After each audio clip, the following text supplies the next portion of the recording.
Today is a special day because there's an old lady in our church who we affectionately call Agnes.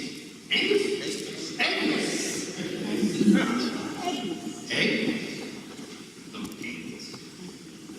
Do you know how old Agnes is? Guess. Yep. Quite old. Yes. 99, keep going up. Yep. Keep going up. Yep. Keep going up. No, hold on. Nah, not really. 100, keep going up. Another decade. 136. She's 136 years old.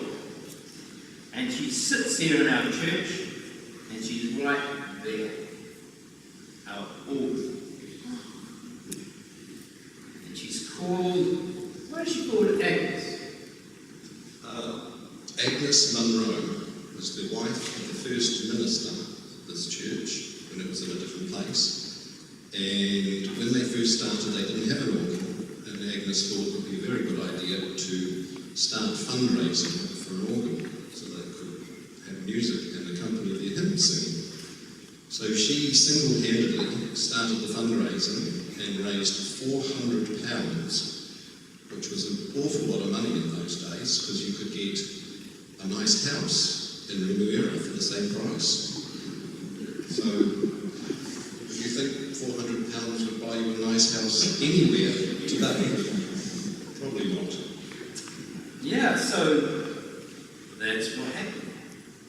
1883. But the good news is she's only going away for a little while because she's going to get enhanced and refurbished and come back better than ever. Better than ever. Yeah. Better than ever. But I was thinking this morning, now I'm a bearer of very little brain when it comes to musical instruments. But do you know how they work? Like when the pianist touches a key, it makes a noise, right? And I think it's called a mechanical action, and there's a thing that dongs.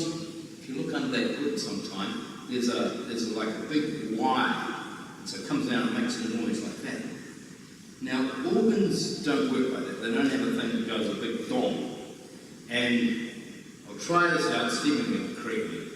But they have air. This one like has a motor, so you can hear it. And then it blows air, and it blows air up a pipe.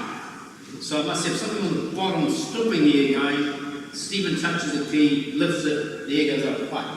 It makes noise. That's pretty good. So if you're all really, really quiet, like completely silent, and just listen.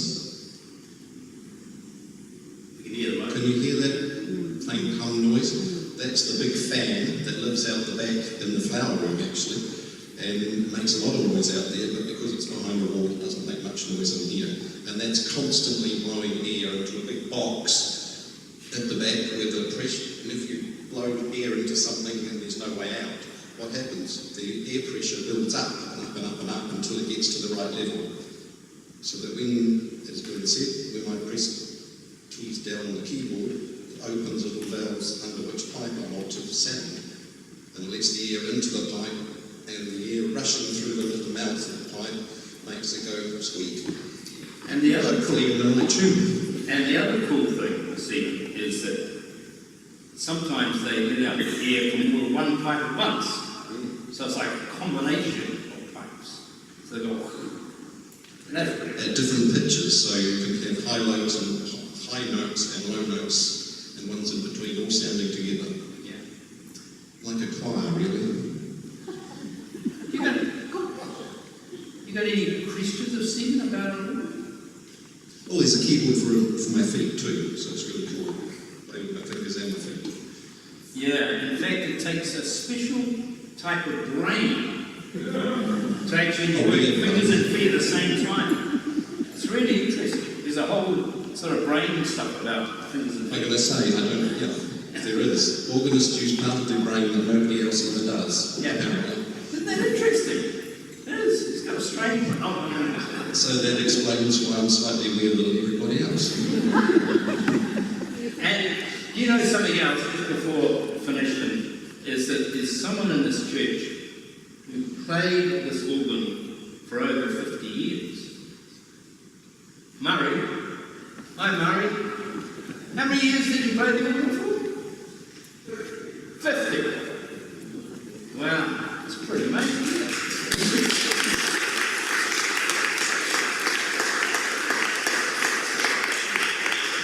So you have a great time in Sunday school, and I'll see you later on. Thanks, guys.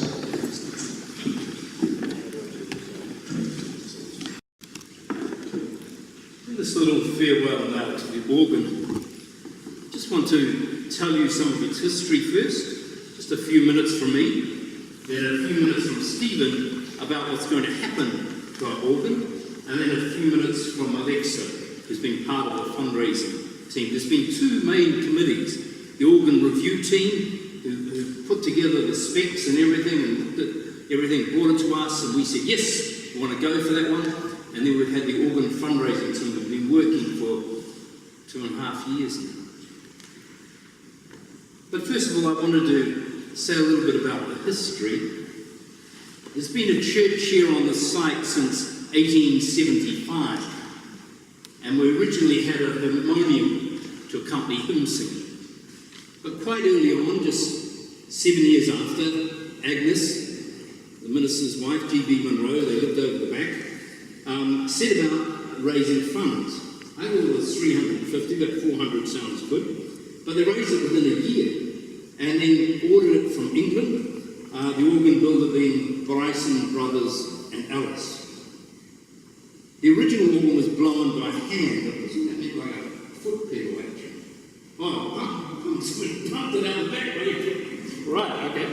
And then later in 1910, a water engine was installed, which in turn was replaced by an electric blower when the organ came into the new church in 1932. And at that time too, those pipes there were painted silver, and this work was undertaken by Lawton and Osborne. And then the organ remained substantially unchanged for 65 years, by which time the mechanical tracker, to ask one of these people exactly what the tracker was in urgent need of repair and was replaced by pneumatic action. And the refurbishment became a focal point of the Jubilee celebrations in 1950. This refurbishment cost £1,250, and it was not completed until 1953. It again was undertaken by Lawton and Osborne. In 1971, St Luke's was advised that a family had given funds to enlarge the organ. And this work was then undertaken by George Croft and Sons. The existing pipework was modified to provide more upper work and thus a brighter tone. 2 reeds were added, enriching the sound of the full organ, and the pedal division was enlarged. Only one original stop, the swell-8 oboe, was replaced. And this is the organ you hear today. In 1973, the pneumatic action was replaced with an electronic solid-state system. And this work was completed in 1976. In 1991, the bellows were re-threaded. Now, 136 years later, considerable work is planned. I'll pass you over to Steve.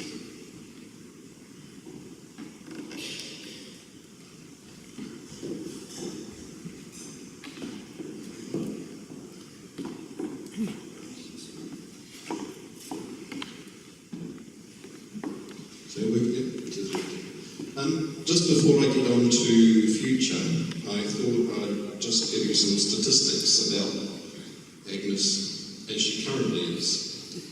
There are 2 mandolins, keyboards and pedals, and 21 what we call speaking stops. So there's each different sound on the organ is controlled by a stop. So we say how many stops there are, in this case 21. And there are roughly 924 pipes in the chamber at the back that we can't see. So that's present state. future Agnes is there will be a third manual added, so we'll have 3 manuals and pedals, and 31 speaking stops, which will mean approximately 1,540 pipes. So she will be 50% larger than she is now, and 50% more versatile. So we're currently recruiting for a 50% larger organist. Okay, so that's statistics. What will the refurbishment work mean? As briefly in the children's talk, the pipes sit on what's called wind chests on a soundboard. It's a piece of plywood basically with holes drilled correct size for the pipes to fit in, and they sit over the pressurised air, so the little valves that open when you press the appropriate key, let the air in and the pipe speaks. So the wind chests, which are wooden boxes containing the pressurised air, and the soundboards are over 130 years old, as you heard. So the wood is a bit split, and the air leaks out of places it shouldn't come out of, and hence the extraneous noises that happen sometimes, even when I'm playing the right notes. So these require extensive work to seal the gaps and re-level the surfaces because the wood is split and twisted with it. So that's a major part of what the refurbishment work we'll be doing. Also the keyboards themselves are worn out. They make a lot of noise and the keys rattle and the gaps between them mean they wobble about a bit. So these being replaced. And also the little mechanisms that turn the stops on and off, and the little valves themselves under each pipe, they're worn out, so they're being replaced. And the enhancement work, the console is currently in the, tucked away under the organ where I can't really hear it properly and see anything. It's being removed completely. It'll be gone. And the space created will provide some of the space for the new pipes, but there's a lot of space in there already, so for them to go as well. So the new mobile console, ta-da, will look something like that. And the stops will be arranged horizontally. Currently they're vertically. You might want to have a look afterwards. But if you arrange them horizontally at the same level as the keyboards, the organist can then, it's a lower profile for the console, so we'll be able to see over the top and look at Jill when she's conducting the choir and look at all your nice faces when you're singing too, so that'll be nice. And it enables you to hear better because it'll be a mobile console, so we'll be able to move it anywhere, well, within reason, within the building, so over to the side for services, but if there's concerts and things, you'll be able to come out into the front, so you'll really be able to see exactly what's going on. The pipes that you can see at the front of the organ case are going to be brought forward 500 mil, so half a metre further forward. So if you think of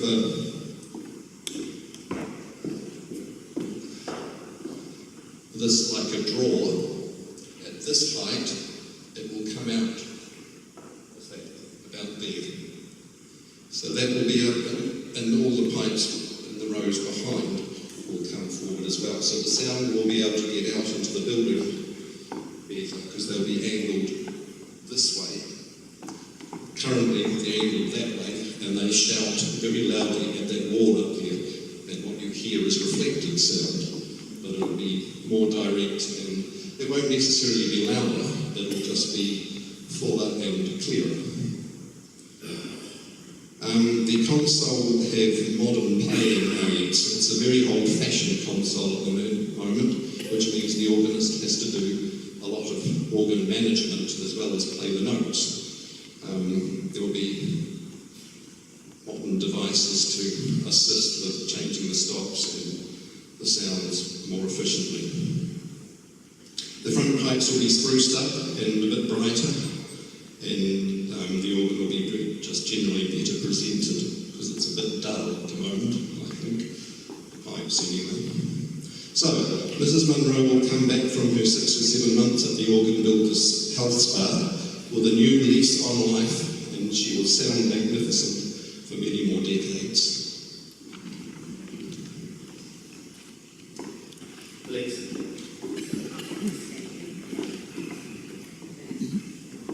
Thanks, Stephen. Well, I'm standing here in place of Philip Clark, who very unfortunately couldn't be here today.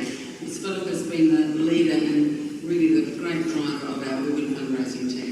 And I remember when we had a congregational meeting deciding which of several alternatives we'd take, as whether leave it the same, change to something, I can't remember what it was, and or go for a full-on refurbishment of the organ.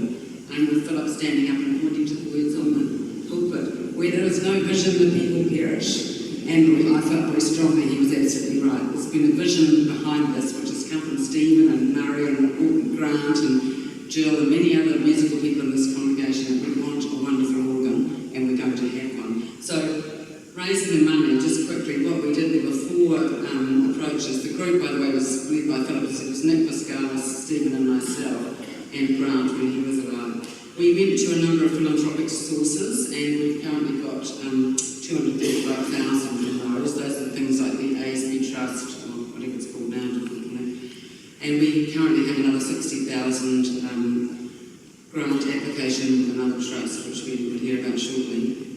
Parishioners like yourselves and other individuals did buy a pipe and made donations, and they are now more than $100,000. We had a number of fundraising events and concerts, which didn't bring in huge amounts of money, but did raise the profile of the whole project. And we also approached some key individuals, and that made another $20,000. We spent some time getting a good pitch document at the start, and that seems to have worked, about the kind of history you've heard today, and also what our vision is for the organ in the future. And one of the things about having a much improved organ is that, of course, we will have even more people wanting to use the church and use the organ, because it will be better for making music, quite apart from our Sunday services, which for us are number 1, of course, but for many others, the church has other attractions, and the organ is definitely going to remain one of its great attractions.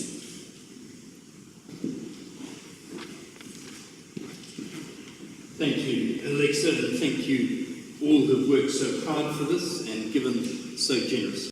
Gifted to our church in 1883 for the vision and experience of beautiful music to open us into God, and for those who've cared for it, played it, fundraised and given monies for it since that time.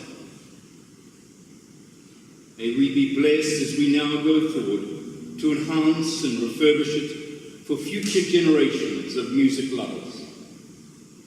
Be with all those involved with this project, and may it reach a successful conclusion. Amen.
stay chorus too.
God bless you, my friends.